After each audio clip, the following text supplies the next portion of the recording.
আগে চেক করো, তারপরে বিশ্বাস করবা, ঠিক কিনা? তাহলে এখন থেকে একটা কিছু শুনলে বিশ্বাস করবেন।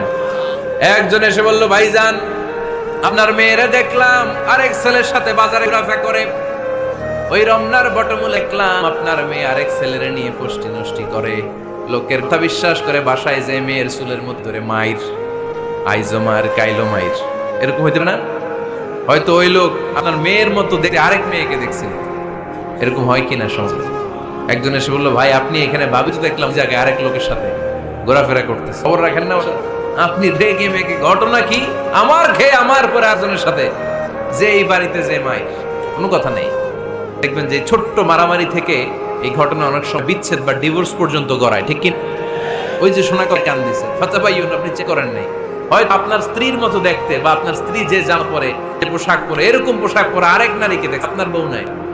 আপনার মেয়ের ব্যাপারে যে তথ্য দিয়েছে সঠিক নয়, সে আপনার মেয়ের মতো আরেকটা মেয়ে দেখেছে, এসে আপনার কাছে বলে দিছে, আপনি বিশ্বাস করছেন। ভেজাল আছে নাই? এই ভেজালগুলোকে থামানোর জন্য কোরআন এই বিধানগুলো নাজিল করেছে কে? ফরিদপুরের ভাইয়েরা, সমাজটারে সুন্দর রাখা, তথ্য একটা শুনলেই বিশ্বাস করবেন না।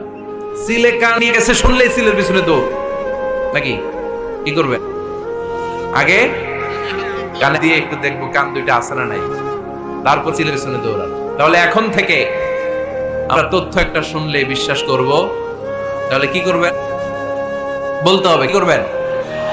যাচাই বাছাই, জাস্টিফিকেশন অফ দ্য নিউজ। কোন নিউজ জাস্টিফিকেশন ছাড়া আমরা প্রচার করব, বিশ্বাস করব, শেয়ার করব না। আল্লাহ বললেন, ইয়া আইয়ুহাল্লাযীনা আমানু লা ইয়াসখার কওমুম মিন কওম, ওহে আমার ঈমানদার বান্দারা শোনো শোনো, খবরদার কখনো কোনো মুমিন বান্দারে ঠাট্টা করো না, অবজ্ঞা করো না, ঠাট্টা করো না। তার মন নষ্ট হয় এমন কোন কথা তারে বলো না। নেভার স্কপ অফ এনিবডি, কাউকে ঠাট্টা করবেন না। তার দেহ নিয়ে, তার আকৃতি নিয়ে, তার বংশ নিয়ে। এক লোকের বাবা আছে চোর, কিন্তু তার ছেলে অনেক ভালো। আপনি কি তারা বলতে পারবেন তুই চোরের ঘরের চোর? বলতে পারবেন? চুরি করছে বাবা, ওর কি দোষ? কথা বলেন। এগুলো কবিরা গুনাহ। আওয়াজ বলেন, কি গুনাহ? কবিরা গুনাহ। কারো আকৃতি নিয়ে, আমার ফরিদপুরের কলিজার চোখ ভাইরা, কারো আকৃতি নিয়ে কখনো অবজ্ঞা করো না, তুচ্ছ জ্ঞান করবে না। এটা কবির গুনাহ, এটা খুব অপছন্দ করেন। এর কারণ আকৃতিটা আমাদের হাতে নাই। আমাদের কারো নাক লম্বা, কারো, আমরা কেউ কালো, কেউ সাদা, আমরা কেউ স্মার্ট, কেউ অন্যরকম। তো এই যে আমাদের এক এক ধরনের আকৃতি, এটা কি আমি বানাইছি? আপনি বানাইছেন? দিছে কে? এই জন্য কারো দেহের গঠন নিয়ে যদি আপনি অবজ্ঞা করেন, এটা প্রক্ষান্তরে আপনি স্রষ্টাকে নিয়ে অবজ্ঞা করবেন। কারো দেহের আকৃতি নিয়ে যদি আপনি তুচ্ছ করেন, তাকে তুচ্ছ করেননি, আমার রবকে আপনি তুচ্ছ করে চিল্লায় বলেন, ঠিক কিনা? খবরদার, তুই কালু, তুই লম্বু, তুই মোটু, তুই কানা, তুই রোহিঙ্গা, আছে নাই? ইদানিং ইদানিং এটা খুব চলে, এই রোহিঙ্গা নামটা আছে না? ফরিদপুরে এগুলো ঢুকে নাই না? আমাদের ওইদিকে দেখি কি অবস্থা, কারোর সাথে কেউ লাগলে তুই রোহিঙ্গা, কি আশ্চর্য! এই গালি কবে আসলো? হ্যাঁ, অনেক ধরনের গালি। ঢাকায় একটা চলে ফইন্নির ভূত, কি বলে? এই এগুলো আগে শুনি নাই আমরা, রিসেন্ট এগুলো শুরু করছে, ফইন্নির ভূত, রোহিঙ্গা। হ্যাঁ, এগুলো বলে আর কাউকে অবজ্ঞা করতে পারবেন? পারবে না। খবরদার, কবিরা গুনাহ, এটা ছোট গুনাহ মনে করবেন। কারণ আকৃতি নিয়ে তুচ্ছ করা যায় না, কারণ আকৃতি দান করেছে কে? ওয়াল্লাযী ইউসাউইরুকুম ফিল আরহামি কাইফা ইয়াশা, লা ইলাহা ইল্লা হুয়াল আজিজুল হাকীম। তিনি এমন সত্তা, যিনি তোমাদের চেহারার অভাব দিয়েছেন, তোমাদের আকৃতি দান করেছেন তখন যখন তোমরা মায়ের পেটের ভিতরে ছোট্ট জোকের মতো ছিলা। মায়ের পেট ভেতরে আমরা যখন সবাই এত ছোট্ট, তখনই আমাদের চেহারার আকৃতি দিয়েছে কে? সুন্দর হব, কে ছেলে হব, কে মেয়ে হব, কে মোটা হব, কে চুন হব, আমার ইচ্ছা হয়েছে? আওয়াজ করে বলতে হবে, কার ইচ্ছায়? প্রত্যেককে যদি আল্লাহ প্রত্যেকের নিজের চেহারা ডিজাইন করতে দিতেন, আল্লাহ যদি বলতো তোমার চেহারাটা কেমন হবে তুমি ডিজাইন করো, তাহলে আপনি আপনারা কেমন বানাতেন? হ্যাঁ বল, ফরিদপুরের ভাইরা বলেন, সুন্দর করে বানাতেন না? সবচাইতে স্মার্ট, সবচেয়ে সুন্দর করে আমি আমার চেহারাটা বানাতাম যদি আমার ডিজাইন করার সুযোগ দেওয়া হতো। তো এই সুযোগ তো আল্লাহ দেন নাই, ডিজাইন স্বয়ং করে দিয়েছেন কে? কোন নারীকে যদি আল্লাহ বলতে, এই নারীরা তোমাদের চেহারা কার কেমন লাগবে তোমরা বানাও, প্রত্যেক নারী কি করতো? বিশ্ব সুন্দরী করে নিজেকে বানাতো। খুদ ধরার মতো কোনো জায়গা সে নিজের জন্য রাখতো না, ঠিক কিনা? কিন্তু আল্লাহ দেন নাই, এই আকৃতিটা আমাদেরকে সরাসরি দান করেছে কে? খবরদার, আমাদের অনেকে বিকলাঙ্গ, আমাদের অনেকের হাত ছোট, পা বড়, দেখতে মোট, কেউ চিকন কেউ কালো। খবরদার, কারো আকৃতি কখনো কোনো অবজ্ঞার সুরে কোনো কথা আমরা বলবো না। রাজি আছেন? সবাই রাজি আছেন? আল্লাহ রাসূল সাল্লাল্লাহু আলাইহি ওয়াসাল্লামের এক সাহাবী নাম ইবনে মাসউদ রাদিয়াল্লাহু তাআলা আনহু, উনার পায়ের নলা ছিল চিকন, অস্বাভাবিক চিকন, স্বাভাবিক। তো উনি ওটা ঢেকে রাখতেন, দেখেন না কাউকে। একদিন উনি খেজুর পাড়ার জন্য খেজুর গাছে উঠলেন। খেজুর গাছে ওঠার পরে নিচ থেকে সাহাবারা পায়ের চিকন নলা দেখে সবাই হাসি, সবাই হেসে টিকুটি। বিশ্বনবী বললেন, হেসো না, খবরদার, আমার ইবনে মাসউদের পায়ের চিকন নলা দেখে হেসো না। আমার ইবনে মাসউদের এই পায়ের চিকন নলা যদি মিজানের পাল্লায় উঠিয়ে দেয়া হয়, কিয়ামতের দিন উহুদ পাহাড়ের চেয়ে ভারী হয়ে যাবে। খবরদার, আমার ইবনে মাসউদকে আমার আল্লাহ অনেক পছন্দ করে, তার চিকন দেখে তাকে তুচ্ছ করো না। আল্লাহ হাবিব সাল্লাল্লাহু আলাইহি ওয়াসাল্লামের 11 জন স্ত্রীর মধ্যে থেকে একজন স্ত্রী ছিলেন একজন স্থূল আকৃতির, অবস্থিতি ছিল, একটু মোটা। ওনার নাম ছিল সাফিয়া রাদিয়াল্লাহু তাআলা আনহা।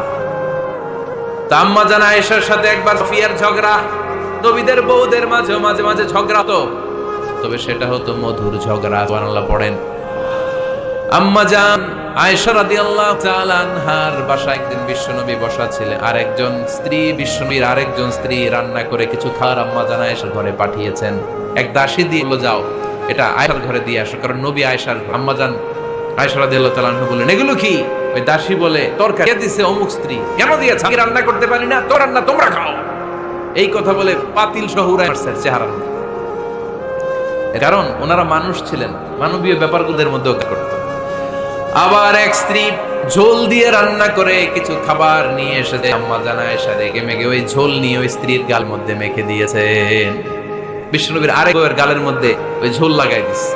এবার ওই স্ত্রী বিশ্বনবীর কাছে বলে, ইয়া রাসূলুল্লাহ, দেখেন আয়েশারে আপনি বেশি আদর করতে, দেখেন কি করে আমাদের সাথে, এই যে আমাদের গালের মধ্যে ঝোল মাখে একেবারে মেকআপ বানাই দিচ্ছে। বিষ্ণু ইসা ইসলাম বলেন, তাই আয়েশাকে ডাকো। আম্মা জান আয়েশা রাদিয়াল্লাহু তাআলা আনহা আসলেন। আল্লাহ রাসূল সাল্লাল্লাহু আলাইহি ওয়াসাল্লাম বললেন, তুমি কি আমার এই স্ত্রীর সাথে এমন আচরণ করেছো? আম্মা জান আয়েশা বললেন, করেছি। কেন? আম্মা জান আয়েশা বললেন, তখন মেজাজটা গরম ছিল, এখন বুঝতে পারতেছে আসলে এই কাজটা করা ঠিক হয় নাই। এবার বিষ্ণু বিচার করবেন। বিষ্ণু বললেন, আল কিসাস, যেমন করা হয়েছে বিচার হবে তেমন।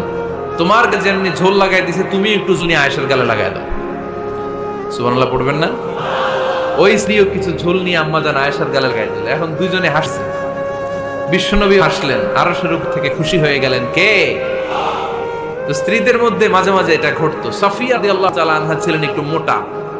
আম্মা জান আয়েশা বললেন, ইয়া রাসূলুল্লাহ, দেখেন আপনার মোটি বউ, আপনার কি বউ, এই মোটি বউ বলে একটা গালির মধ্যে দিয়ে ফেলছে।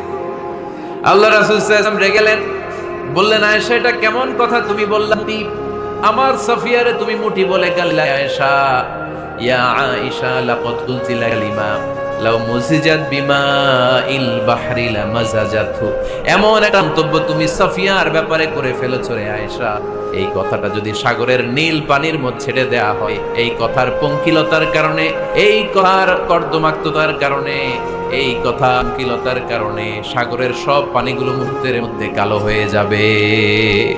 এই কথাটা সাগরে ফেলে দিলে সাগরের নীল পানি পুরো কালো হয়ে যাবে। আয়েশা, খবরদার, তুচ্ছ করে, অবজ্ঞা করে কখনো কিছু বলা যাবে না। এই জিহ্বাটা এটা ভয়ঙ্কর একটা অঙ্গ। বেশিরভাগ পাপ এই জিহ্বা দিয়ে হয়। কি হয়? এজন্য সাহাব জিহ্বা ধরে মাঝে মাঝে জিহ্বার মধ্যে ব্যাত মারতেন, বলতেন, জিহ্বা তোর জন্য আটকে যাবো কিয়ামতের দিন। আমলিক আলাই লিসানাক, নিজের জিহ্বার মালিক নিজে হন। আপনার জিহ্বার মালিক যেন শয়তান না হয়ে যায়। জিহ্বা আপনার শয়তানের ভাষায় কথা বলেন কেন? খবরদার, প্রতিটা কমেন্ট, প্রতিটা কথা, প্রতিটা মন্তব্য, এগুলোর ব্যাপারে কিয়ামতের দিন পাই টু পাই করে আপনার কাছে আর সুপ্রিম কোর্টের কাঠ গড়ায় দাঁড় করিয়ে আপনারা জিজ্ঞেস করবে কে? এজন্য বিশ্বনবী বলছেন, মাইয়াদলি মা বাইনা লিহিয়াইহি ওয়া মা বাইনা রিজলাইহি আদমান লাহুল জান্নাহ। আমার কোন উম্মত যদি দুইটা অঙ্গের গ্যারান্টি আমার দেয়, আমি আমার উম্মতকে জান্নাতের গ্যারান্টি দেব। দুইটা অঙ্গের, একটা হলো জিহ্বা আর একটা লজ্জাস্থান। দুই চোয়ালের মাঝে যা থাকে লিজ্জা, জিহ্বা, আর দুই পায়ের মাঝখানে থাকে লজ্জাস্থান, এই দুইটা অঙ্গের গ্যারান্টি যদি বিশ্বকে আপনি দেন, নবী জিহ্বার লজ্জাস্থান, এই দুইটা অঙ্গের কোনো পাপ আমি করবো না, নবী বলে আমি দুনিয়া তোমার জান্নাতের গ্যারান্টি দিলাম। এজন্য জিহ্বাটারে সামলান। জামো স্যার বললেন খবর আছে নাই? খবর আছে। মা ইয়ালফিযু মিন কাউলিন ইল্লা লাদাইহি রাকিবুন আতীদ। যা মুখ দিয়ে বলে লিখে রাখার জন্য একজন ফেরেশতা রেডি করে রেখেছে কে? চিল্লায় বলেন।